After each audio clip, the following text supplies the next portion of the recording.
আসসালামাইকুম। আজকে সিম আলু ভাজি করব, তাই পেঁয়াজ আর তেল দিয়েছি। লাল হলে তারপরে এগুলো দিয়ে দিব। আমি আবার ভাজির মধ্যে হলুদ মরিচ খাই না। এদিকে পটল ভাজা করব। এখন হলুদ দিচ্ছি, শুকনো মরিচ দিচ্ছি, আর দিচ্ছি লবণ। এখন মাখাচ্ছি। আর এদিকে পেঁয়াজ ব্রাউন হয়ে গেছে, আলু শিম আর কাঁচামরিচ দিয়ে দিচ্ছি।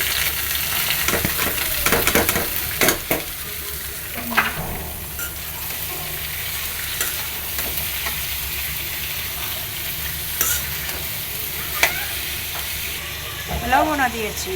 এখন একটু পরে টমেটো আর ধনে পাতা দেবো। এদিকে তেল দিব এখন পটল ভাজার জন্য। তেলের মধ্যে পটল ছেড়ে দিয়েছি, টমেটো দিয়েছি, ধনে পাতাও দিচ্ছি।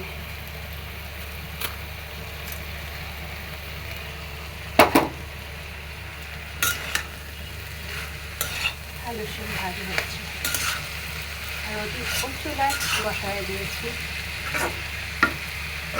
পটল ভাজা। এখন উল্টায় দিব।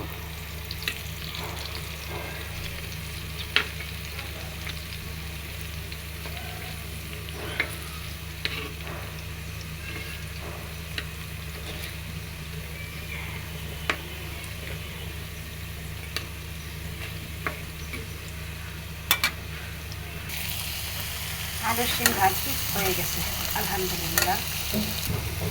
এদিকে পটল ভাজাও হয়ে গেছে আলহামদুলিল্লাহ। আল্লাহ হাফেজ।